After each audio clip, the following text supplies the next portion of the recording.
Hi everyone, welcome to another video. ഇന്നത്തെ video നമുക്ക് breakfast ആയിട്ടും ഡിന്നറായിട്ടൊക്കെ കഴിക്കാൻ പറ്റുന്ന ഒരു പലഹാരമാണ് കേട്ടോ. അതും വളരെ പെട്ടെന്ന് എളുപ്പത്തിൽ ഉണ്ടാക്കാൻ പറ്റുന്ന ഒരു വിഭവമാണ്. ആയിട്ട് ആദ്യം തന്നെ എടുത്തു വെച്ചിരിക്കുന്നത് വലിയ ഉള്ളി, ക്യാരറ്റ്, പച്ചമുളക്, ഇഞ്ചി, മല്ലി, കറിവേപ്പില ഇതെല്ലാം നന്നായിട്ട് ചെറുതായി മുറിച്ച് വെച്ചിരിക്കുന്നതാണ്. പിന്നെ നമുക്ക് മെയിനായിട്ട് വേണ്ടത് നമ്മുടെ ദോശ മാവാണ് കേട്ടോ. ദോശയുടെയോ അല്ലെങ്കിൽ ഇഡ്ഡലിയുടെയോ ഒക്കെ മാവില്ലേ അത് ഞാനിപ്പോൾ 2 ഗ്ലാസ്സാണ് ഇവിടെ എടുത്ത് വെച്ചിരിക്കുന്നത്. അതിലേക്ക് 2 സ്പൂണ് അരിപ്പൊടി കൂടെ ചേർത്ത് കൊടുക്കുന്നുണ്ട്. എന്നിട്ട് നന്നായിട്ട് ഇളക്കി കൊടുക്കുന്നുണ്ട് കേട്ടോ. ആവശ്യത്തിന് ഉപ്പ് കൂടെ ഇടണേ. ദോശയും ഇഡ്ഡലിയും കഴിച്ച് മടുത്തു എന്ന് പറയുന്നവർ എന്തായാലും ഇതൊന്ന് ട്രൈ ചെയ്ത് നോക്കണം കേട്ടോ. അതേ മാവ് തന്നെ മതിയല്ലോ ഇതിന്. മാവ് റെഡി ആയിട്ടുണ്ടല്ലോ, അപ്പോൾ നമുക്ക് അതിൽ ആഡ് ചെയ്യാനുള്ളത് കൂടെ ഉണ്ടാക്കാം.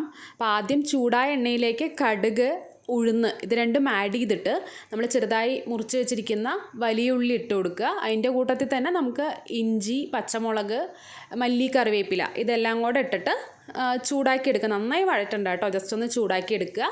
അതിനുശേഷം ക്യാരറ്റ് കൂടെ ആഡ് ചെയ്യാം.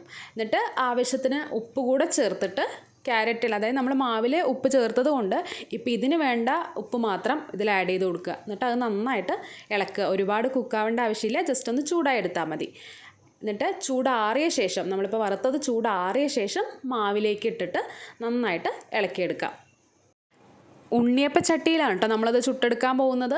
അപ്പോൾ അതിനകത്ത് ആദ്യം എണ്ണ ഒഴിച്ചു കൊടുക്കുക. ഉണ്ണിയപ്പമൊക്കെ ചൂടാൻ ഒഴിക്കുന്ന അത്രയും ക്വാണ്ടിറ്റിയിൽ എണ്ണ ഒഴിക്കേണ്ട ആവശ്യമില്ല, വളരെ കുറച്ച് ഒഴിച്ചാൽ മതി കേട്ടോ. അതൊഴിച്ചിട്ട് നമ്മൾ അതിനകത്തേക്ക് മാവ് ഒഴിച്ചു കൊടുക്കുക ചെയ്യാറുള്ളത്.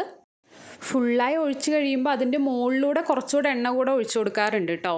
അത് കഴിഞ്ഞിട്ട് അത് ഒരു 3-4 മിനിറ്റിൽ തന്നെ അത് കുക്കായി വരും. അധിക സമയമൊന്നും വേണ്ട. അതിൽ തന്നെ ഇങ്ങനെ കളർ ചേഞ്ച് ആയിട്ട് നമുക്ക് മുകളിൽ തന്നെ കാണുമ്പോൾ മനസ്സിലാവും. അപ്പോൾ നമ്മളത് തിരിച്ചിടുക ചെയ്യാറുള്ളത്. തിരിച്ചിട്ട ശേഷം ഒരു 2-3 മിനിറ്റ്സിൽ തന്നെ അത് നന്നായിട്ട് കുക്കായി വരും കേട്ടോ. ഇതാ പറഞ്ഞു, വളരെ പെട്ടെന്ന് തന്നെ ഉണ്ടാക്കാൻ പറ്റുന്നതാണ്. പിന്നെ നമ്മൾ കുട്ടികൾക്കൊക്കെ കൊടുക്കുകയാണെങ്കിൽ ഇതിനകത്ത് ഇനി കൂടുതൽ വെജിറ്റബിൾസ് വേണമെങ്കിലും ആഡ് ചെയ്യാം. നമുക്ക് ക്യാപ്സിക്കോ ബീൻസൊക്കെ കൂടെ ആഡ് ചെയ്തിട്ട് ഉണ്ടാക്കാം. അതുപോലെ തന്നെ ഇത് കഴിക്കാനായിട്ട് നമുക്ക് കൂടുതൽ കറിയുടെയും ആവശ്യമില്ല.